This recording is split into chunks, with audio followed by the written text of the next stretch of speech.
Guys, see. Okay, so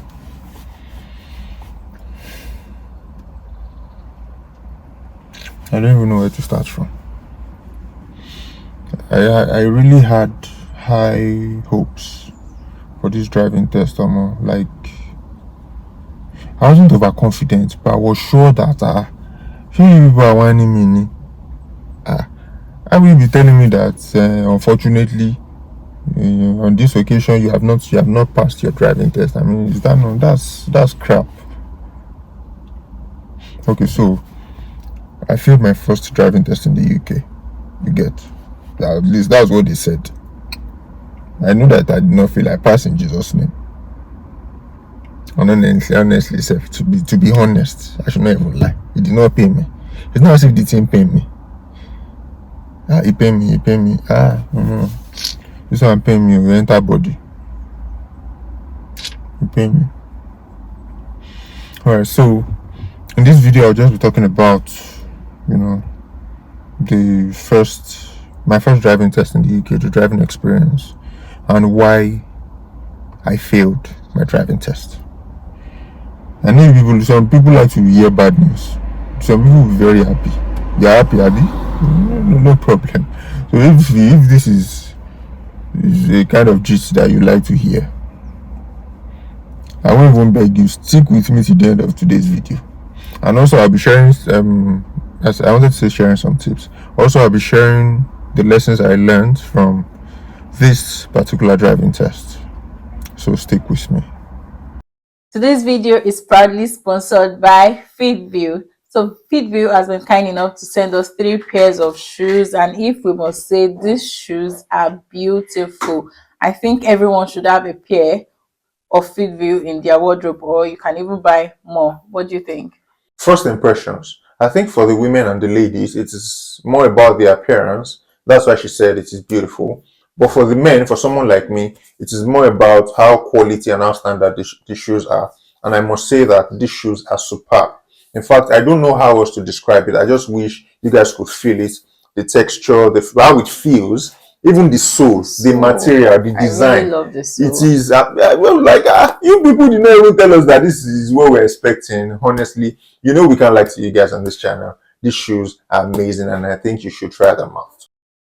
FitVille is a cutting-edge company pursuing human foot health. FitVille shoes are helpful for people in their daily lives to prevent sprained ankles and knee injuries. They are friendly, especially to people who have foot problems and have wide feet. These shoes are equipped with wide-toe boxes, patented proper core TM ever soles, and shock-absorbing pads, all to provide you with a cushioned and comfortable experience. One very important thing to know about FitVille is that they are very particular about the sizes. Their sizes are inch perfect. If you have long legs or you have wide legs, there are options you can choose for the sizes. There's the wide, that's the 2E, and there is extra wide, which is 4E. So for instance, if you use size 11, for some of us, if you use size 11 and you want to get shoes, some of us like to choose size 12 or size 13. Because if you get exactly size 11, it might be too small for you, or it might be tight. But the case is different with FitVille. If you use size 11, choose size 11, I can assure you that it will be your perfect size.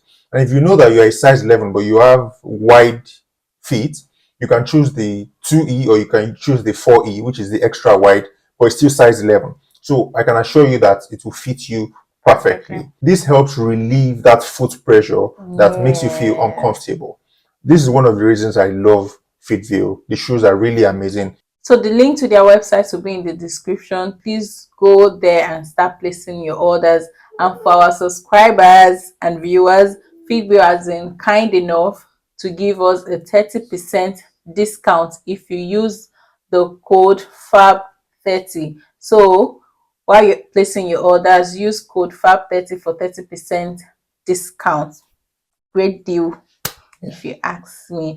So thank you, FitVille, for these shoes. We really love them. They are super amazing. All right, now to the gist.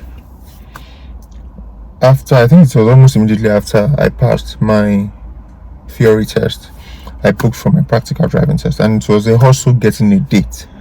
That's the way it is. Sometimes you won't get dates in 5 months, in 6 months. Sometimes you even 6 months gap, you won't get a date in your city. You have to look for a date in another city, and you won't even get a close date.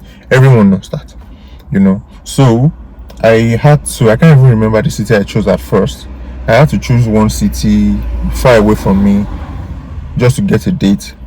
Then there's this app I used to get a closer date in a city of my choice. So I just scheduled it to choose another city and a closer date for me, and that worked. So I got a closer date. I got a driving instructor. I went for driving lessons, driving classes, just to learn the basics. I've been driving from Nigeria, but a lot of us know that driving back home and driving here is different. So of course you know how to handle a car, you know how to do the checks and drive around, you're confident. But here they're really strict with the driving rules, following speed road signs, speed limits, keeping to your lane and all of that. So I got a driving instructor, and we're working on all of those things. Now at the point I felt I was good enough to pass my driving test. I drive every day. Then I should say I drive because I was using my international driver's license, which you can use in the UK for up to 1 year, after which you are expected to have your UK driver's license. So I started using and because we bought a car, I was using my international driver's license for driving around. It helped, because it's not enough to just drive once in a while when you go for your driving lessons or driving classes. Because you drive every day, you're on the road, you can implement these things. So my system was, let me go for driving classes. Anything I learn, then I can practice when I'm driving by myself. Practice, and practice. And that's what I did. And I got the hang of everything. I knew all the drills, front bay parking, by reverse bay parking, all those things, navigating through roundabouts, and all that stuff. It was the morning of my driving test. I bath. I almost even finished my spray that day. I was just spraying everywhere. I put on good clothes, good shoes, so that when the examiner looks at me and just does, it feels, refreshing. That the correct guy, So I was pumped up that today. My wife was ready. I told my friends, I even told my friends we were going to throw a party once I passed. You get?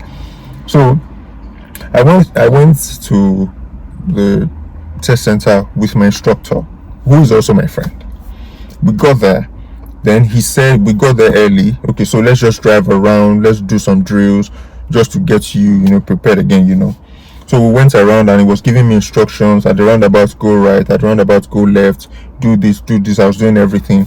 So he asked me to follow a particular road. Let's say M2, just to explain. He says follow the road that leads to M2. And I was doing that. I was following the road signs, everything I was following, and I was getting it.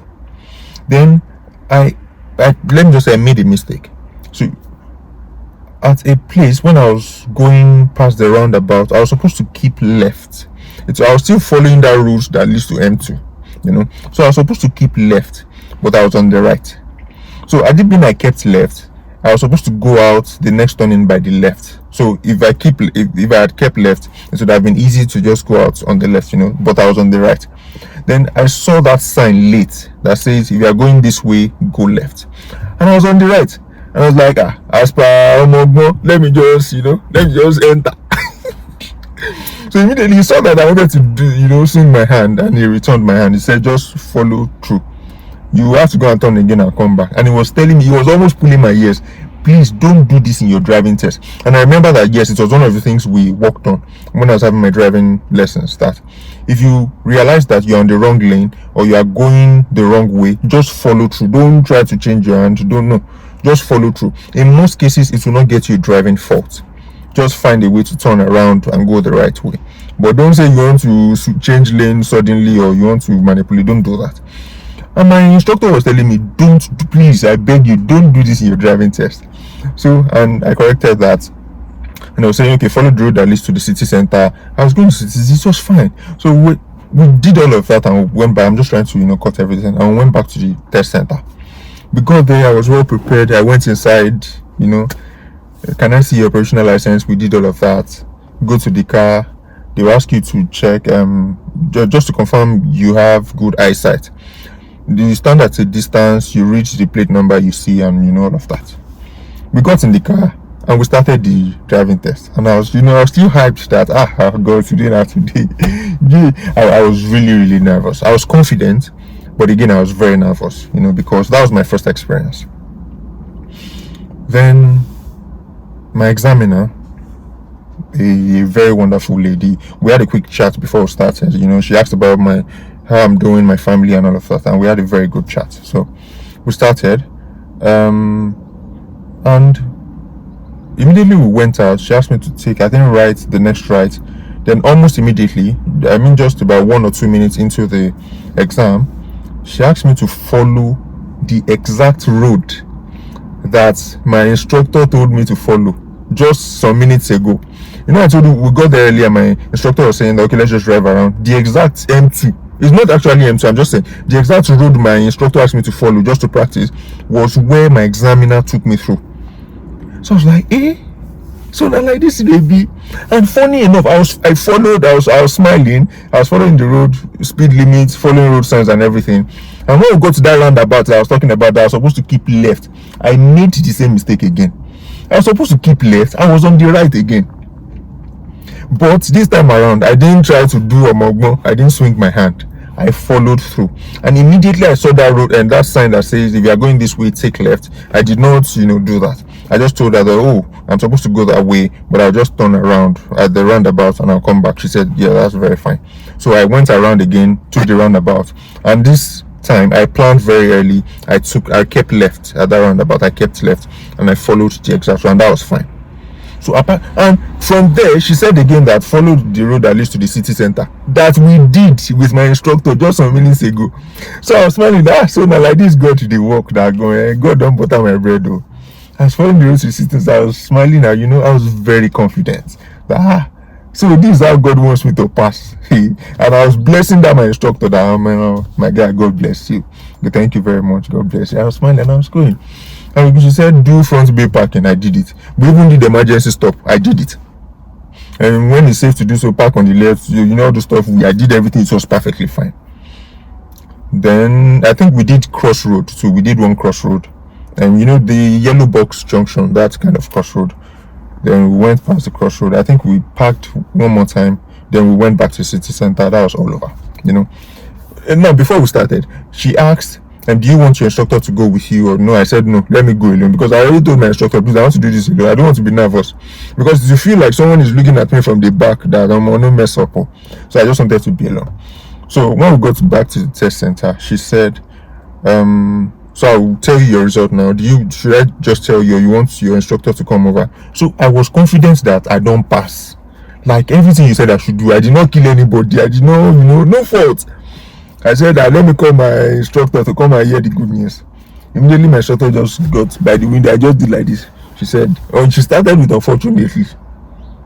That expression that I'm very confident that I was already excited that I just gave my certificates now. And she said, unfortunately, on this occasion you have not passed. What are you talking about? So why did I fail?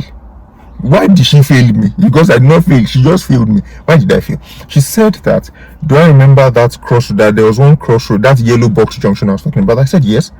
So that I was supposed to give priority to one car, and I did not give priority to that car, and that was why I failed. So I had just one serious fault. I think about 3 or 4 minor faults, driving faults, but one serious fault. And because of that serious fault, unfortunately, I did not pass. That's bye-bye. And she left. I was shocked. You go for some things, you do some things, that I don't fumble for this place, or I messed up here, or I know I might have failed somewhere, but I was confident all through. Now I was now trying to rewind in my head that priority. Now this was what happened. This was why I failed. It was a yellow Box Junction. I wish I could go back there just to make the recording, but I can't. So I don't want to get there and have panic attack, or what's that thing called? So it was a crossroad, yellow Box Junction. I was coming this way, going to the right. So it was vehicles were coming this way, front and back, left and right. Yeah. So I was going this way, going to the right. So the light was green for me to go. I was the first car in front. The light was green for me to go. Now the opposite side, it's green at the same time. So they are coming, they are turning this way. We are also going and we are turning right. So I was turning right. Now I noticed that there was a white van on my right, and I know that that white van has priority. So I waited. I did not move. The light was green, but I did not move. I gave priority to that white van. Now immediately the white van came across and went his way. Then I came out. I saw that the exit was free and there were no vehicles coming, and I turned to my right and I left.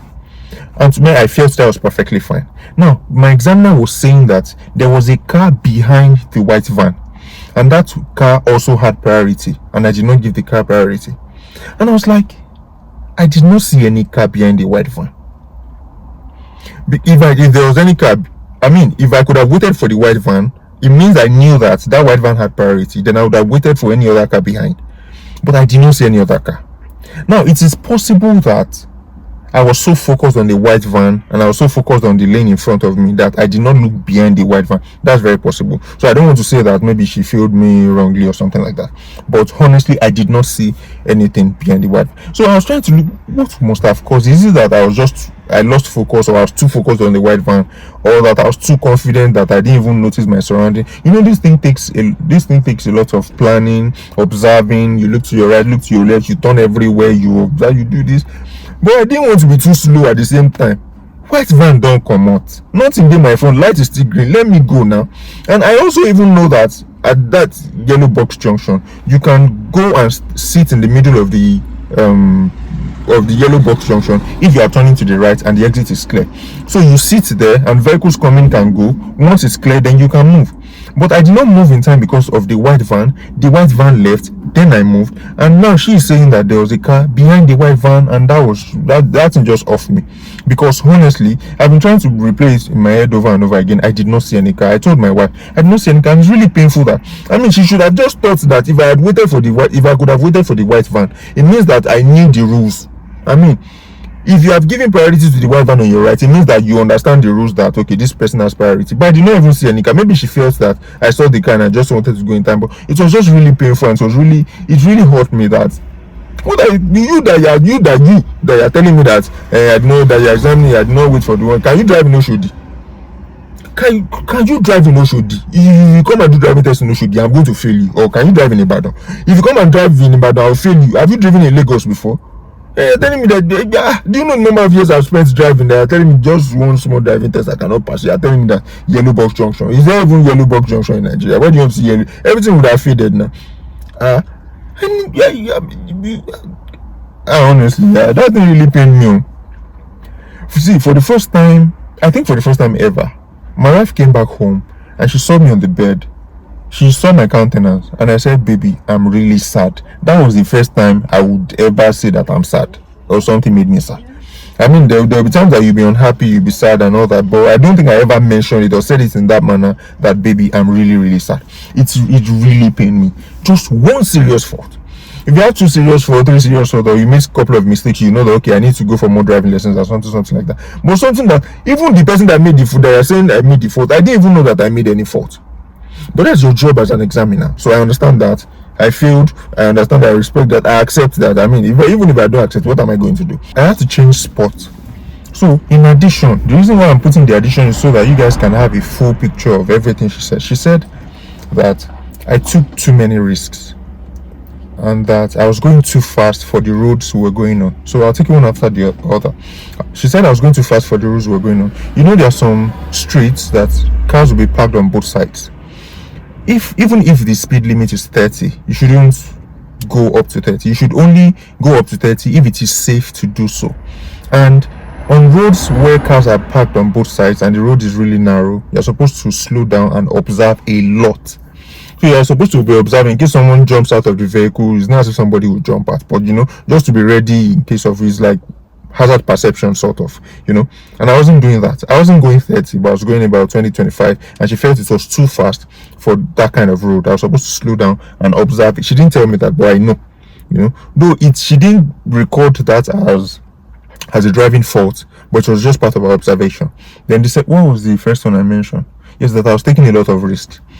I was being very, very calculative, in the sense that when you are, say, at a roundabout or at a junction, you want to turn right, turn left, of course, I know that I'm giving priority to any vehicle coming from my right.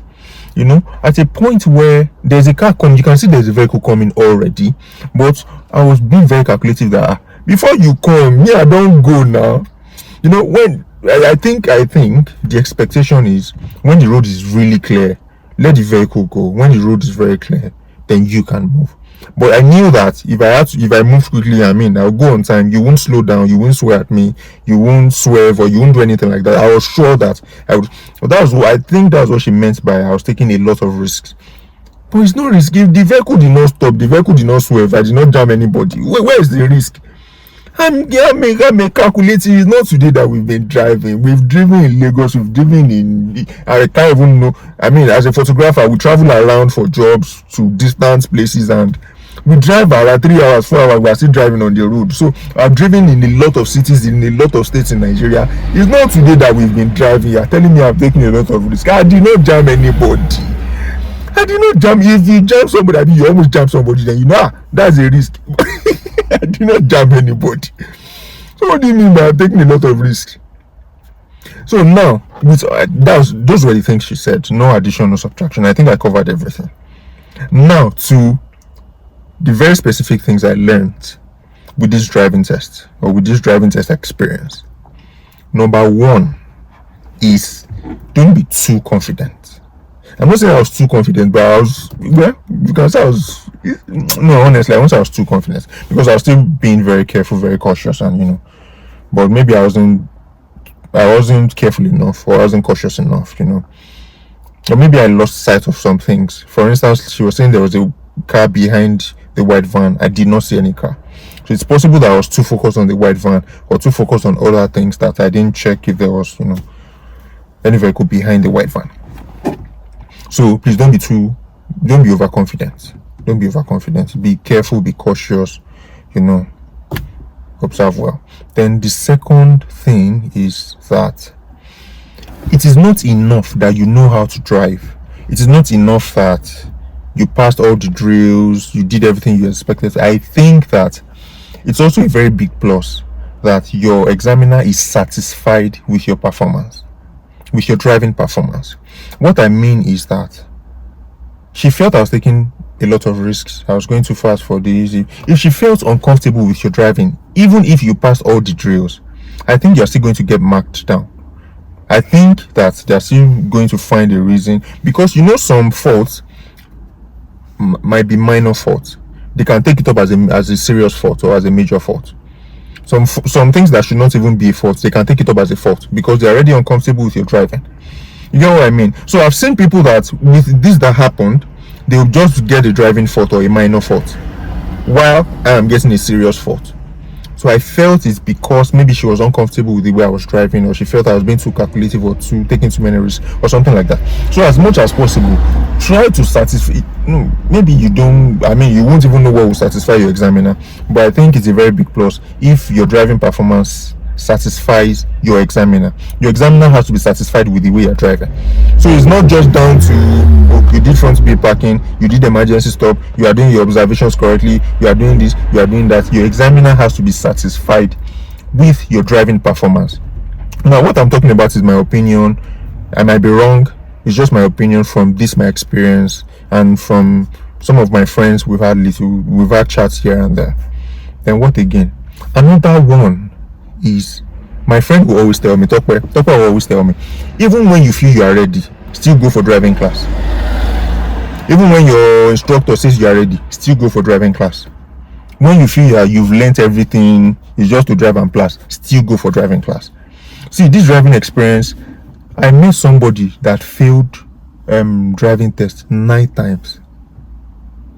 9 times. In fact, I was asking the person, like, you failed 9 different times before the person now passed. Like, you failed. No, look at me. You failed 9 different, and you did not give up. How would you fail 9 times and you won't give up? I've seen people fail 3 times, 4 times, 2 times, 3 times, plenty, 4 times, 5 times. You comfortable. Please, is your name Ciro Mashukuma Adekunle? Because it seems that you have long suffering. How will you fail driving test 9 times and you did not give up for the 9 times? What are you talking about? See, me that I failed only once.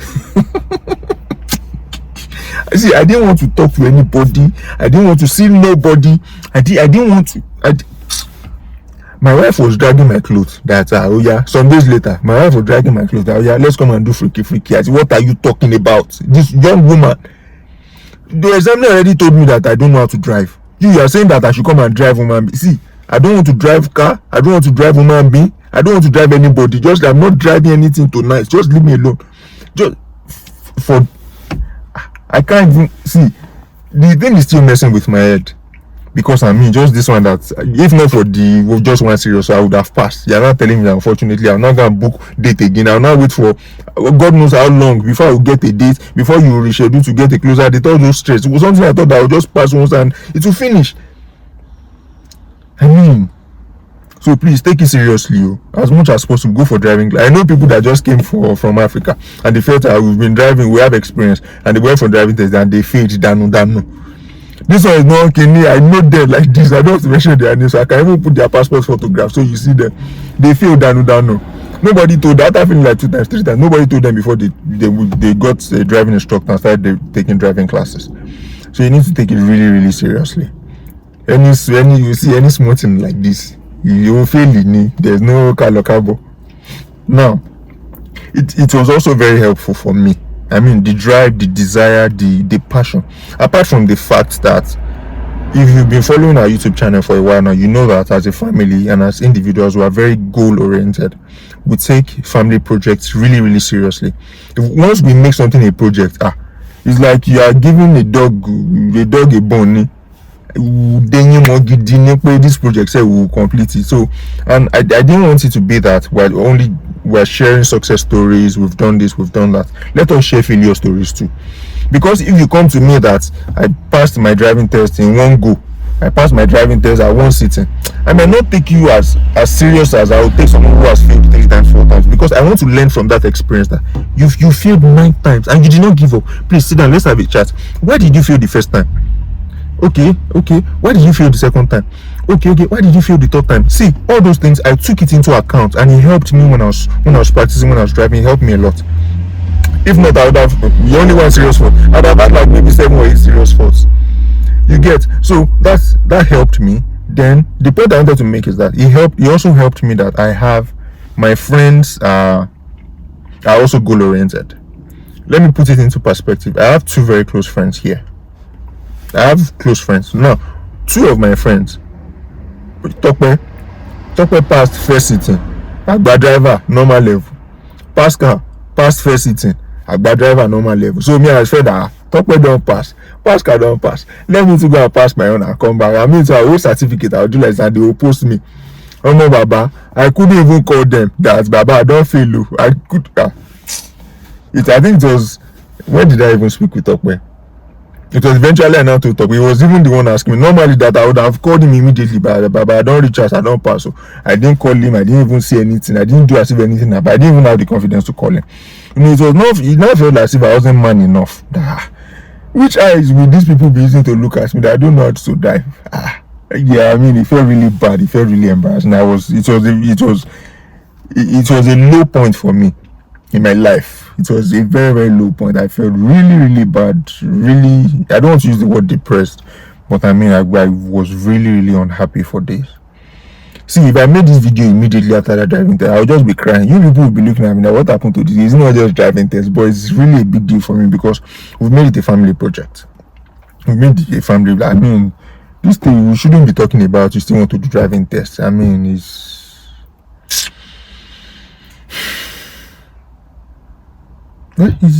all good. It's all good. It's not as if it really pained me like that.